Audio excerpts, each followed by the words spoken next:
जय हिंद everyone, welcome to the mission NDA. आज का जो लेक्चर है इसमें हम मैटर जो कि केमिस्ट्री का लेसन है ये हम स्टार्ट कर रहे हैं। तो आइए इसके बारे में स्टार्ट करते हैं। तो मैटर क्या होता है? तो everything in the universe is made up of material, scientist give names matter.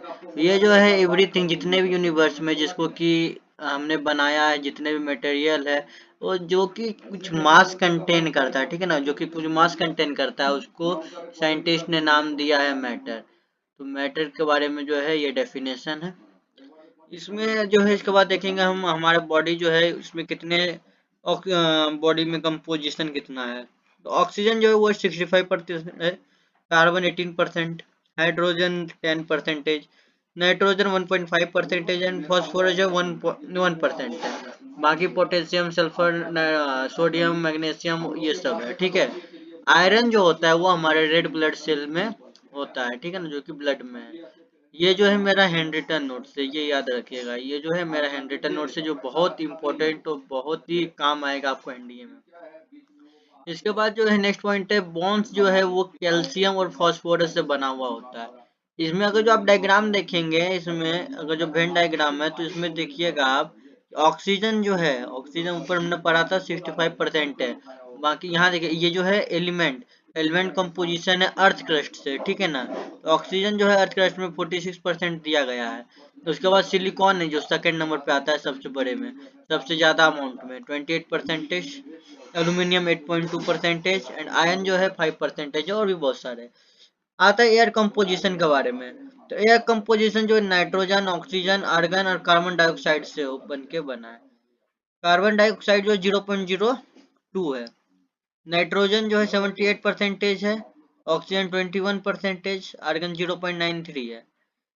तो इसके बाद जब देखिएगा तो टोटल एलिमेंट जो है हमारे पास, टोटल एलिमेंट जो है वो है हमारे पास 118 एलिमेंट, ठीक है ना।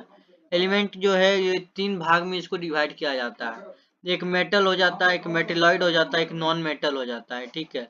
तो मेटल जो है वो टोटल 91 मेटल होते हैं, मेटेलॉइड 7 है एंड नॉन मेटल जो है वो 20 है टोटल अभी तक में, ठीक है।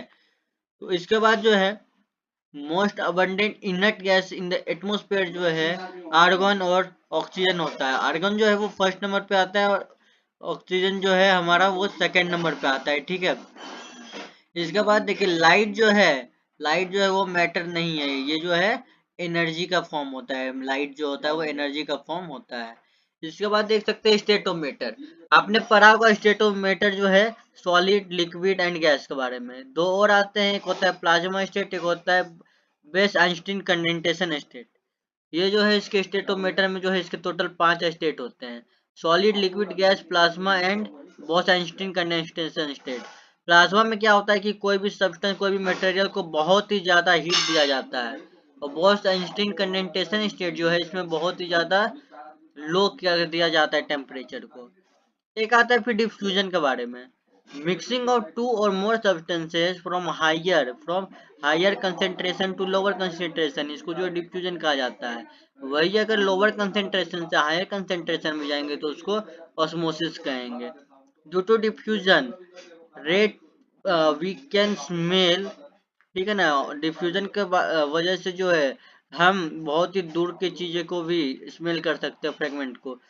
प्लाज्मा के बारे में मैंने जैसे बताया, ये जो है फोर्थ स्टेट है, इसमें जो है आयोनाइज गैस और सुपर एनर्जेटिक ये होता है। ट्यूबलाइट, ट्यूबलाइट जो है ये हीलियम और मर्क्यूरी वेपर से मिलकर बना पड़ा है। सन, स्टार, थंडर स्टॉर्म ये सब जो है लाइट ड्यू टू स्टारमा टाइट होता है ये। तो इसके बाद जो है चेंज के बारे में हम देखेंगे कि कौन सा सॉलिड से, जैसे कि सॉलिड है तो सॉलिड से लिक्विड हो जाता है, लिक्विड से गैस हो जाता है, और नहीं सॉलिड जो डायरेक्ट गैस हो जाता है, लिक्विड गैस हो जाएगा, लिक्विड सॉलिड हो जाएगा। तो इसके बारे में जो हम देखेंगे, जैसे कि आप देख रहे हैं सॉलिड टू लिक्विड, ये जो है 0 डिग्री सेल्सियस में होता है, इसको बोलते हैं melting. Melting point of solid जो है लिक्विड में होने के लिए वो 0 डिग्री है।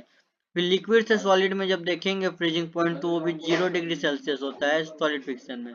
लिक्विड टू गैस जो है वाइब्रेट होने के लिए उसको इवापोरेशन कहा जाता है, तो वो जो है टोटल 100 डिग्री सेल्सियस लगाता है। अगर गैस को हम लिक्विड में करेंगे तो वो भी 100 डिग्री सेल्सियस होगा, उसको कंडेंसेशन कहेंगे। एक क्वेश्चन आता है कि जो सॉलिड से जो है, सॉलिड से जो है डायरेक्ट जो गैस बन जाए तो उसको क्या कहेंगे। तो सॉलिड से जो गैस बनता है उसको जो है हम सब्लिमेशन कहा जाता है, और जब गैस से सॉलिड बनता है तो उसको डिसब्लिमेशन या डिपोजिशन भी कहा जाता है। उसके बाद देखेंगे सब्लिमेटिंग सब्सटेंस कौन से होते हैं, जो कि डायरेक्ट जो है सॉलिड से जो है गैस बन जाता है, उसको क्या बोलेंगे, sublimating substance. Camphor, iodine, dry ice, naphthalene, ammonium and anthrol ball, ये सब जो है डायरेक्ट हो जाते हैं सॉलिड से गैसेस में। इसमें देख रहे हैं boiling point and melting point जो है हमें दिया गया है, तो ये जो है बहुत ही ज्यादा इंपॉर्टेंट है, ये क्वेश्चन भी इसके ऊपर से आते हैं।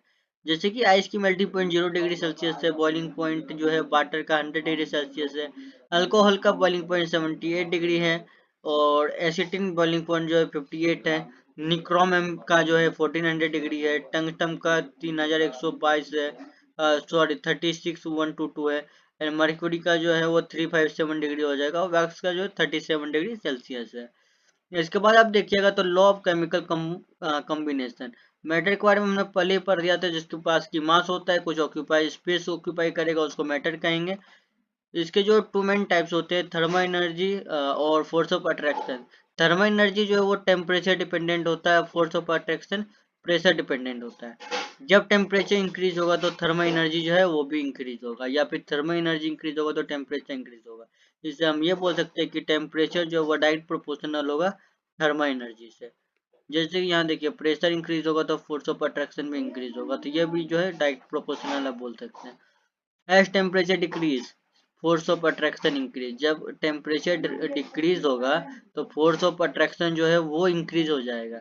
At low pressure force of attraction decrease, जब लो प्रेशर होगा तो फोर्स ऑफ अट्रैक्शन जो है वो डिक्रीज हो जाता है। तो यहाँ पे जो मास शेप और वॉल्यूम दिया गया है, इसमें जो है सॉलिड लिक्विड गैस में क्या चेंजेस आएंगे, क्या सेम है, इसके बारे में दिया। जैसे कि मास मास जो है तीनों का सेम होता है। शेप जो है इसका सॉलिड का फिक्स रहेगा, लिक्विड का जो है जो कंटेनर में दीजिएगा वो हो जाएगा, तो कंटेनर गैस का भी कंटेनर होता है। वॉल्यूम का जो है इसका कांस्टेंट वॉल्यूम होगा, इसका कांस्टेंट, पर गैस का जो कांस्टेंट कभी भी नहीं रह सकता है, ठीक है। इसके बाद जो शेप के बारे में, तो शेप जो है ये पोजीशन फिक्स होता है, वॉल्यूम जो है एक एवरेज डिस्टेंस होता है बिटवीन पार्टिकल इज फिक्स, ठीक है ना। तो उसके बाद जो मैटर का क्लासिफाइड करते हैं बल्क पार्टिकल प्रॉपर्टीज में, तो एक आता है मिक्सचर, दूसरा आता है प्योर सब्सटेंस। तो मिक्सचर जो है ये होता है होमोजेनस, एक होता है हेट्रोजेनस। इसमें जो एक होता है प्योर सब्सटेंस में एलिमेंट, दूसरा होता है कंपाउंड। तो इसके बारे में देखेंगे, उससे पहले जो है कुछ नेम और फैक्टर है जो हमें इम्पोर्टेंट है वो करना चाहिए। जिसमें कि योटा जो है जैसे कि 10⁻⁴ है, जेटा 10⁻21, गीगा, मेगा, किलो, हेक्टो, ऐसे जो है ये आपको याद कर लेना। ये जो है इसका जो पीडीएफ होगा ये मैं आपको टेलीग्राम चैनल पे दे दूंगा, जो कि हमारे डिस्क्रिप्शन में होगा, आप वहाँ जाके देख सकते हैं। जैसे कि एक एग्जांपल दिया है कि 10 एस्ट्रोनॉमिकल डिग्री जो है इसमें कितना पैरामीटर पिकोमीटर होगा। जैसे इसको सॉल्व कैसे करते हैं, देखिए एक पिकोमीटर जो है ये होता है 10⁻⁻12। तो एक पिकोमीटर को हम ये भी लिख सकते हैं कि 10⁻10 इंटू 10⁻², क्योंकि आप इंडाइसिस के रूल से जो है ये दोनों प्लस हो जाएंगे। इसके बाद जो है ये हो जाएगा 10 ये जो है 10, इसको एक एस्ट्रोनॉमिकल यूनिट कहते हैं, 10⁻²⁻2 बचा होता है। ये क्या हो जाएगा, तो 10 into 1/10⁻² equal to 1, a astronomical unit into 10 हो जाएगा। तो यहाँ से क्या आता है कि 10/10⁻² पिकोमीटर होता है, इक्वल टू 10 एस्ट्रोनॉमिकल यूनिट। तो ये जो है 10 2 + 1 हो जाएगा, picometre equal to 10 astronomical unit. तो ये जो है यहाँ पे आ जाएगा 10⁻3 picometre equal to 10 astronomical unit, ठीक है। इसके बाद जो लॉ ऑफ केमिकल कॉम्बिनेशन दिया हुआ है, जिसमें कि ये सब जो है इंपॉर्टेंट होते हैं, ये पढ़ना होगा, ये देख लीजिएगा आप। इससे जो है ज्यादा क्वेश्चन क्योंकि नहीं पूछे जाते। Law of conservation of mass, ये जो लॉ स्टेट दैट मैटर जो है नेदर बी क्रिएटेड और नॉट बी डिस्ट्रॉय, मैटर जो है कभी क्रिएट नहीं हो सकता ना ही डिस्ट्रॉय हो सकता है। इसको जो है लॉ ऑफ इनडेस्ट्रक्टिबिलिटी भी कहा जाता है, ठीक है। जैसे कि ये देखिए Hg मर्क्यूरी प्लस ऑक्सीजन जो है ये 100 ग्राम होता है, 93 ग्राम ये बनाता है, ये 7 ग्राम। इसको जब ऐड करिएगा तो ये टोटल जो है 100 ग्राम के बराबर आता है। जैसे कि मोलार मास आता है, फिर मास ऑफ 1 मोल कितना होता है, 6.022 इंटू 10⁻⁻23 एटम होते हैं। आता है मॉलिकुलर मास के बारे में, तो मास ऑफ 1 मॉलिक्यूल जो है उसको मॉलिकुलर मास कहेंगे। एटॉमिक मास होता है mass of 1 atom. And molality जो होता है, क्या होता है molality, the number of mole of solute present per kilo of solvent. Number of mole जो है एक सोल्यूट में जो है पर किलो के हिसाब जो रहता है उसको मोलैलिटी कहते हैं। मोलैलिटी का जो फॉर्मूला होता है वो होता है mole of solute upon mass of solvent.